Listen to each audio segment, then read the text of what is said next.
दोस्तों कैसे हैं आप सभी। आशा करती हूँ आप सभी बहुत अच्छे हैं और अपना ख्याल रख रहे हैं। राधा रानी अपनी कृपा आप सब पर बनाए रखे। दोस्तों आज हम लोग बात करेंगे चंद्र ग्रहण की। जो साल का आखिरी चंद्र ग्रहण लगने वाला है 2025 का ये आखिरी चंद्र ग्रहण है, जो कि 7 सितंबर को पूर्णिमा के दिन भाद्रपद महीने की पूर्णिमा पर लगने वाला है। इसमें सूतक का समय क्या होगा, भारत में चंद्र ग्रहण कितने बजे दिखाई देगा, हमें ग्रहण में किन किन नियमों का पालन करना है, क्या नहीं करना है, और सूतक काल का समय कब से प्रारंभ हो रहा है, मंदिर का पट हमें कब बंद करना है, पूर्णिमा है तो चंद्रमा का अर्घ्य हम कब देंगे, पूजन कब करेंगे और व्रत का पारण कब करेंगे, गर्भवती महिलाएं किन किन बातों का विशेष रूप से ध्यान रखेंगी, सारी चीज़ें बताने वाली हूँ इसी एक वीडियो में। तो वीडियो में अंत तक बने रहिएगा और अच्छे से समझिएगा कि आपको क्या करना, और डरने की ज़रूरत बिल्कुल भी नहीं है। तो मैं आपको अब एक एक चीज़ बहुत अच्छे से बता रही हूँ, तो वीडियो में अंत तक बने रहिएगा ताकि आपको सारी चीज़ें समझ में आ सके, आपको क्या करना है, कैसे करना है और किन किन बातों का विशेष रूप से ध्यान रखना है। क्योंकि सारी चीज़ें गुरुजी ने अपने वीडियो में बताया है कि आपको क्या करना है, कैसे किन किन नियमों का पालन करना है, सारी चीज़ें बताया। तो मैं एक एक करके सब बताऊँगी, तो वीडियो में अंत तक आप बने रहिएगा ताकि आपको समझ सके कि आपको क्या करना है।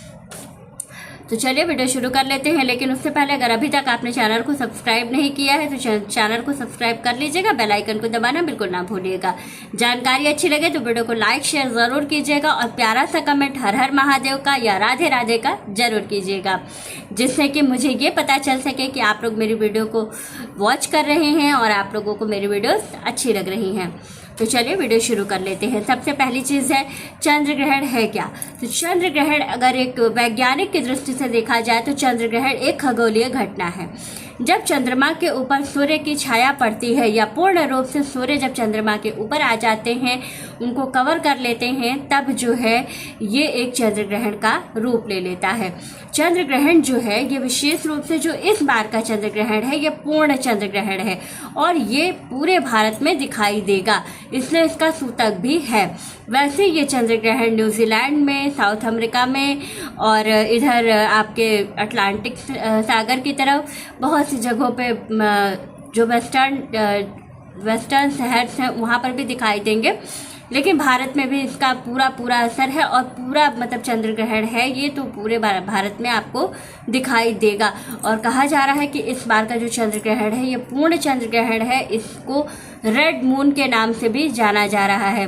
सभी लोग कह रहे हैं कि जो इस बार जो चंद्रमा दिखेगा वो बिल्कुल रेड कलर का दिखेगा, तो ये रेड मून नाइट के नाम से भी जाना जाएगा। तो ये एक बहुत ही ऐसी खगोलीय घटना है जो कि बहुत सालों बाद देखी जाएगी भारत में। और ग्रहण को आपको कभी भी नंगी आंखों से नहीं देखना है। जब भी आपको अगर ग्रहण देखने की इच्छा हो तो आप सनग्लासेस लगा करके या जो है अपने आँखों को किसी चीज़ से कवर करके तभी आप जो है देखिएगा ग्रहण को। ग्रहण नंगी आँखों से बिल्कुल नहीं देखना चाहिए, तो इस बात का आपको विशेष रूप से ध्यान रखना है। दूसरी चीज़ है कि सूतक का समय भारत में क्या होगा। पहले तो ये जान लीजिए कि भारत में दिखेगा कितने बजे। तो भारत में जो चंद्र ग्रहण दिखने का समय है वो है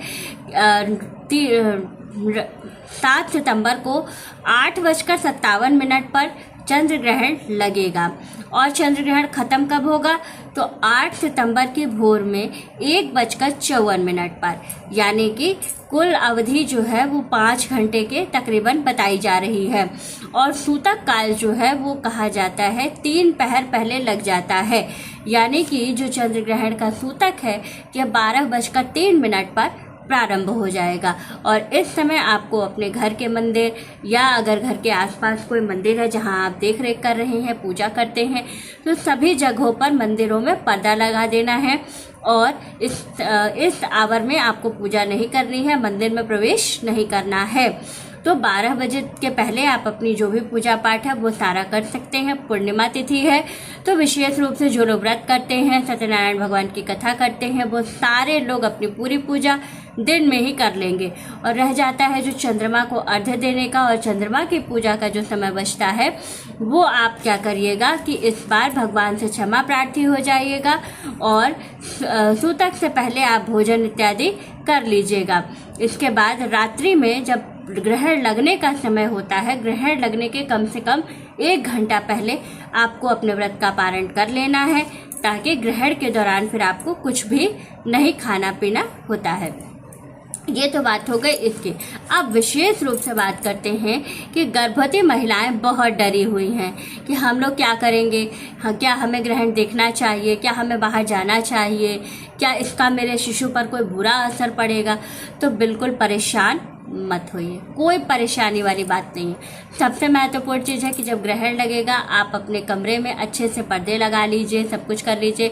ये बात सत्य है, ये शास्त्रों में भी वर्णित है कि आपको जो गर्भवती महिलाएं होती हैं उनको जो है ग्रहण नहीं देखना चाहिए, यहाँ तक कि ग्रहण की छाया भी उनके ऊपर नहीं पड़नी चाहिए, कहीं उसका प्रतिबिंब भी नहीं आना चाहिए ग्रहण का, क्योंकि गर्भस्थ शिशु पर इसका बुरा असर पड़ता है।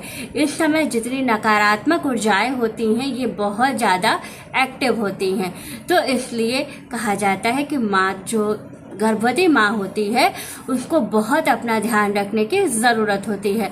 आप पानी समय समय पर पीते रहिए और पानी में तुलसी डाल करके रख लीजिए, लेकिन गर्भवती महिलाओं को बहुत ज़्यादा तुलसी नहीं खानी चाहिए, तो आप तुलसी साइड करके पानी पीजिएगा, तुलसी को इनहेल नहीं मतलब लेना नहीं है आपको। तो इस बात का भी आप विशेष रूप से ध्यान रखिएगा। अच्छा, बाकी जो वृद्धजन हैं, जो बच्चे हैं, इन लोगों के लिए ये नियम है कि ये लोग ग्रहण के दौरान और सूतक काल के दौरान भी खा पी सकते हैं, लेकिन जो लोग स्वस्थ हैं उन लोगों के लिए ये नियम है कि आपको ग्रहण के दौरान कुछ भी ग्रहण नहीं करना होता है, यहाँ तक कि मलमूत्र का त्याग भी नहीं करना होता है। आप वॉशरूम में जा सकते हैं, आपको विशेष रूप से सिर्फ मानसिक पूजन करना होता है। कहीं साफ जगह पर बैठ जाइए और बैठ करके मानसिक पूजा कीजिए। सोया भी नहीं जाता है, लेकिन अगर आप अस्वस्थ हैं तो आप लेट सकते हैं, सो सकते हैं, लेकिन अगर आप स्वस्थ हैं तो आपको सोना नहीं चाहिए। इस बात का विशेष रूप से आपको ध्यान रखना है। दूसरी चीज़ है कि जो लोग भी जो गर्भवती महिलाएं हैं इनको लेटना नहीं है आंख बंद करके, और बिल्कुल ग्रहण आपको कहीं से भी नहीं देखना है, न टीवी पर न मोबाइल पर। ये नहीं कि हम बाहर जाके नहीं देख रहे हैं, प्रतिबिंब नहीं देख रहे हैं, टीवी पर दिखाया जा रहा है, मोबाइल पर दिखाया जा रहा है तो हम वहाँ बैठ करके देख रहे हैं, तो ये आप बिल्कुल भी मत कीजिएगा।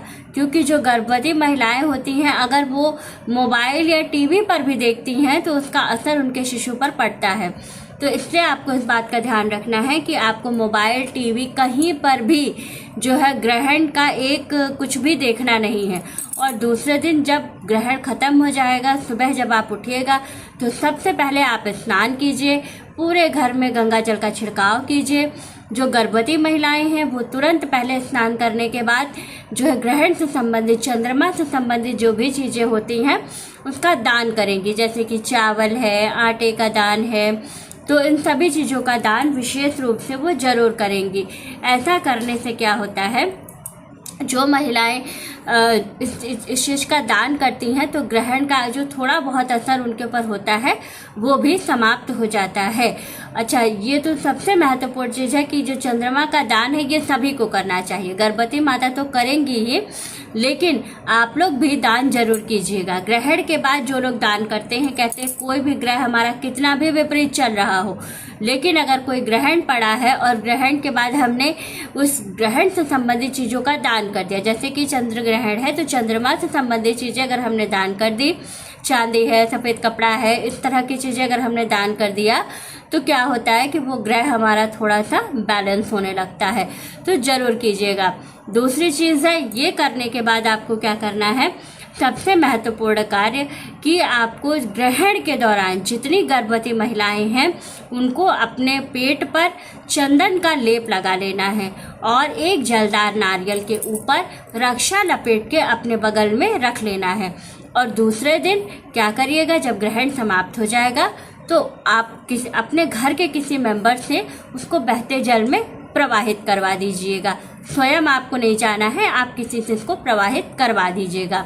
इतना करने से आपके ऊपर ग्रहण का कोई असर नहीं होगा, आपके गर्भस्थ शिशु के ऊपर कोई असर नहीं पड़ेगा। दूसरी चीज़ है कि इस जो ये वाला ग्रहण पड़ने वाला है इसमें कुछ राशियां ऐसी हैं जिनके ऊपर बहुत पॉजिटिव प्रभाव पड़ने वाला है। कौन कौन सी राशियां हैं तो जान लेते हैं।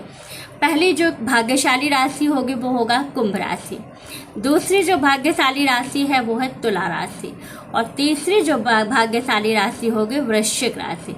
इन तीनों राशियों पर समझ लीजिए किस्मत चमकने वाली है, बहुत ज़्यादा प्रभाव पड़ने वाला है इन 3 राशि वालों पर, और बहुत अच्छी किस्मत इनकी खुलने वाली है। बस ये मानसिक पूजा, मानसिक जप करते रहें, और जो ग्रहण के दौरान जो चीज़ें मना की गई हैं वो ना करें, इनको बहुत पॉजिटिव रिजल्ट मिलने वाला है। तो वीडियो अच्छी लगी, जानकारी अच्छी लगी तो वीडियो को लाइक, शेयर और सब्सक्राइब ज़रूर कीजिएगा। राधे राधे।